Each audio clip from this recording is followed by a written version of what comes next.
Hello प्यारे दोस्तों, जैसा कि आप लोग देख रहे हैं 10th क्लास के मॉडल पेपर के शॉर्ट आंसर टाइप क्वेश्चन को लेकर हम लोग आपके बीच आए हैं। तो चलिए हम स्टार्ट करते हैं। ए नंबर सवाल है 4x² + 5√2x - 3 = 0। तो इसमें ए बी सी मान लेते हैं। तो ए बराबर हो जाएगा 4, बी बराबर हो जाएगा 5√2 और सी बराबर हो जाएगा -3। तो अब इसमें हमको मूल निकालना है। तो मूल निकालना है तो 4 तिया 12 ऐसे करके देख लेते हैं। पहले इसका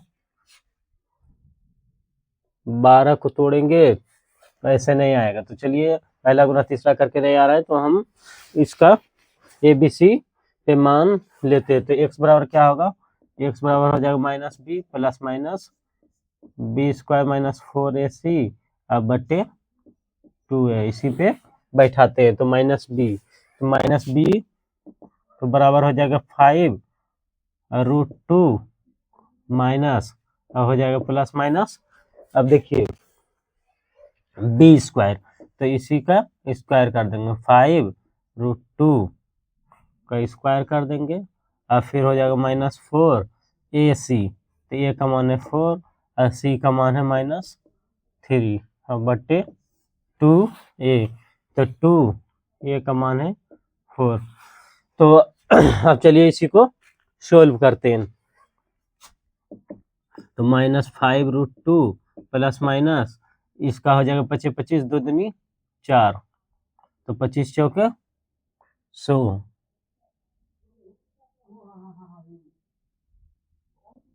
25 √2 गुना 2 तो 2 हो जाएगा। तो 25 दूनी 50 हो जाएगा। तो रूट अंडर में लिख देते हैं इसको, रूट अंडर 50 और माइनस 4 48, 4 48 अब माइनस माइनस हो जाएगा प्लस। चलिए अब इस नीचे वाले को गुना करते हैं, 4 दूनी 8। अब इसके बाद इसको करते हैं सोल्व। तो देखिए -5√2 और प्लस माइनस 50 और 48 हो गया 98 अब बाई 8। तो 98/8 हो गया। अब इसी को 98 का हम फैक्टर निकालेंगे। तो 98 का फैक्टर निकालेंगे तो 2 से देंगे तो 4 9, फिर 7 से तो 7√2 आ गया। तो इसी को लिख देंगे -5√2 अब प्लस माइनस 7√2 अब बाई 8। अब देखिए एक बार प्लस में भी लिख सकते हैं, नहीं तो माइनस में भी लिख सकते हैं। और 2 नंबर का क्वेश्चन है तो यहाँ भी हम छोड़ सकते हैं। एक बार प्लस में लिख दिए, इसको एक बार माइनस में लिख देते हैं, -5√2 अब माइनस 7√2 अब बाई 8। तो इसी को सोल्व कर लेते हैं।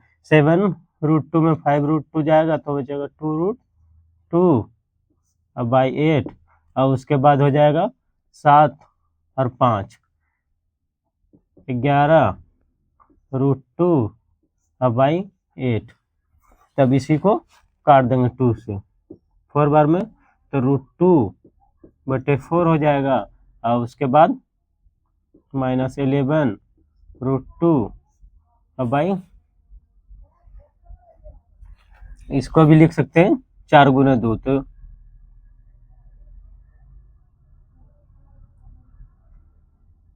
4 गुना 2 तो √2 गुना 2, तो √2 से √2 कट जाएगा, -11/2 लिख सकते हैं इसको, -11/2 और इसको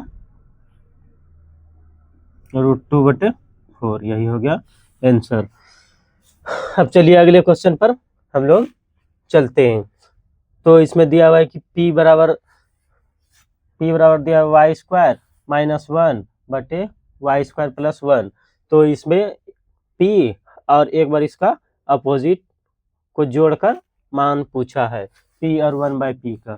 तो P का मान देखिए यहाँ दिया हुआ है, एक बार इसका अपोजिट लेना है। तो 1/P बराबर हो जाएगा वाई स्क्वायर प्लस 1 और वाई स्क्वायर माइनस 1। चलिए अब इस दोनों को जोड़ते हैं।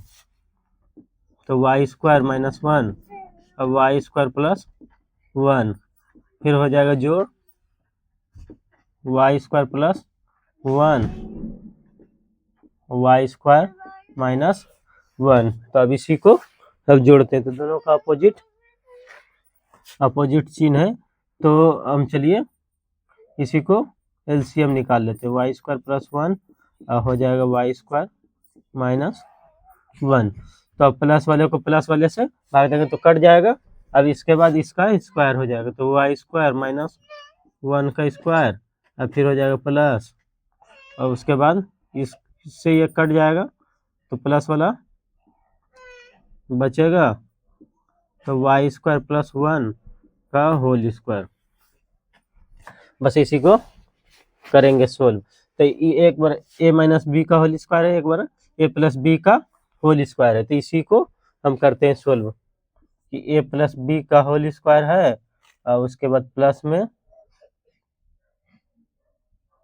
ए माइनस बी का होल स्क्वायर। इसी को हम करके सोल्व वहाँ पे बैठा लेंगे। तो a square plus b square plus 2ab, फिर हो जाएगा a square plus b square minus 2ab। तो माइनस 2ab से प्लस 2ab कट जाएगा। इसके बाद ये ए स्क्वायर बी स्क्वायर 2 बार है, तो मैं करके ए स्क्वायर प्लस बी स्क्वायर ऐसे लिख सकते हैं। तो अब चलिए इसी को हम लिखेंगे। तो इसको ए मान लेते हैं, इसको बी मान लेते हैं। तो 2 इंटू वाई स्क्वायर प्लस 1